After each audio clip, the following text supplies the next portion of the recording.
Hello, and thank you for listening to Texas History for Kids. I'm your host, Michelle Gallegos, an educator, writer, history nerd, and novice investigator. Each week on the show, we will learn about interesting parts of Texas history, from battles and historical figures to the odd and enchanted.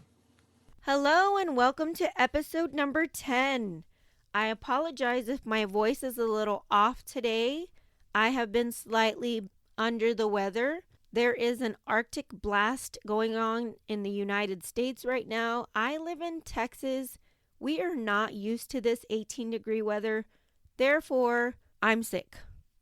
But anywho, I still need to deliver some awesome history lessons to you guys, so here I am. Gummy voice and all. Today's episode takes us to Losoya, Texas, where it is said the bloodiest battle ever fought on Texas soil took place. Although it's not a very well-known battle because it happened during a very turbulent time in world history. Mexico was still in the process of gaining its independence from Spain, and Texas was still part of Mexico. Meanwhile, the United States was at war with England. Needless to say, there were bigger, larger battles already brewing in attempts to expand new territories. The Republic Army of the North were fighting the Spanish rule in Texas. And in April of 1812, the Republic Army of the North were able to recapture the towns of Nacogdoches, La Bahia, and San Antonio.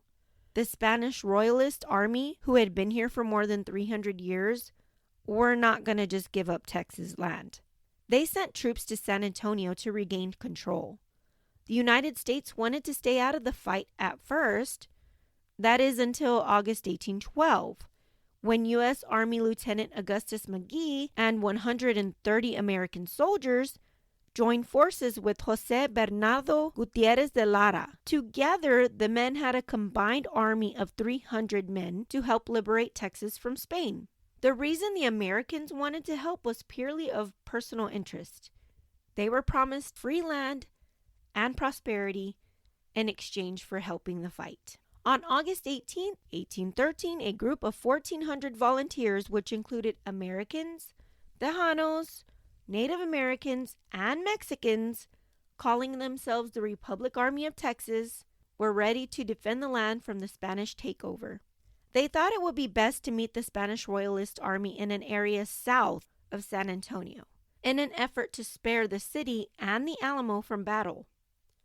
This battle happened before the Battle of the Alamo in 1836. So that night, it is said that 1,900 Royal Spanish Army forces had already scouted the location where the Republic Army of Texas were hiding.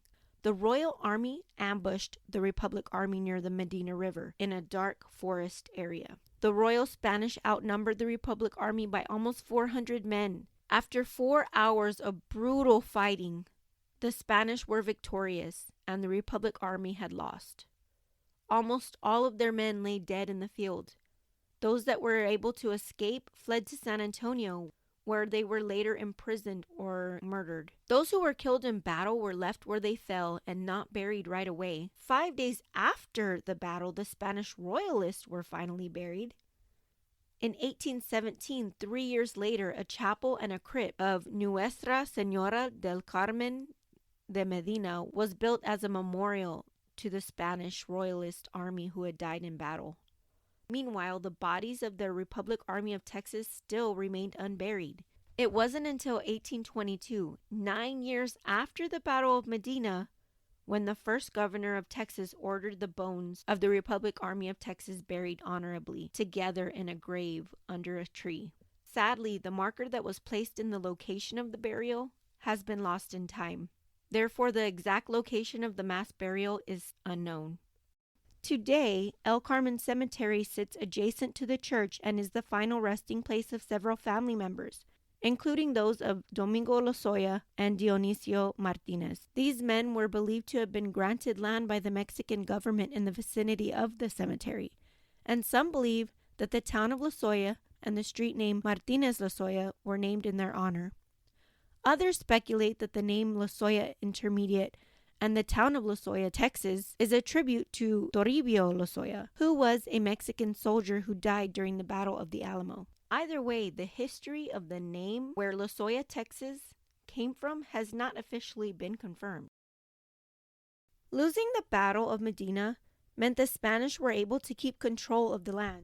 Many of the people living in this area are descendants of the men who fought with the Republic Army of Texas. This battle may not have been the most popular battle in Texas history, but it is the bloodiest, and the loss of life was enormous. Therefore, we should not forget it.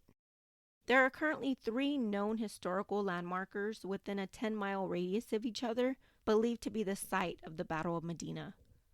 2 are recognized by the state of Texas and 1 is not. The first marker was placed by the state of Texas in 1936 by the Texas Centennial at the southeast corner of US 281 in Bexar County. The second marker was placed by the state of Texas in 2005 at the corner of Old Applewhite Road and Bruce Road in Atascosa County. The third marker, which was not recognized by the state, was placed by Robert P. Marshall in 2013, located on Old Pleasanton Road, south of the intersection with Bruce Road. This marker is based on Robert's own research and, like I said, was not officially recognized by the state. Archaeologists and researchers have uncovered artifacts they believe might prove the location of the battle is directly across the street from El Carmen Cemetery, in an area which is now property of Southside ISD. Archaeologists and researchers found quite a few artifacts behind what is now Losoya Middle School. They believe were products of the Battle of Medina. So some of the things that they did find in that area were iron grape shot canisters and musket balls. Iron grape shot canisters are basically a group of balls that are tied together and wrapped in a canvas.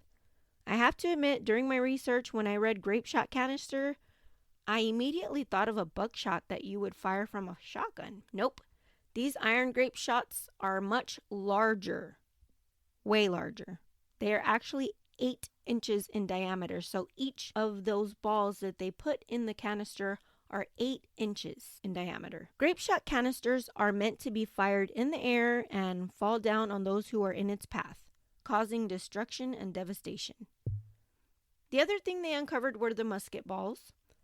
And musket balls are basically bullets that are fired from a long gun called a musket. The musket balls they found date back to the 1800s, and they are believed to be part of the Battle of Medina.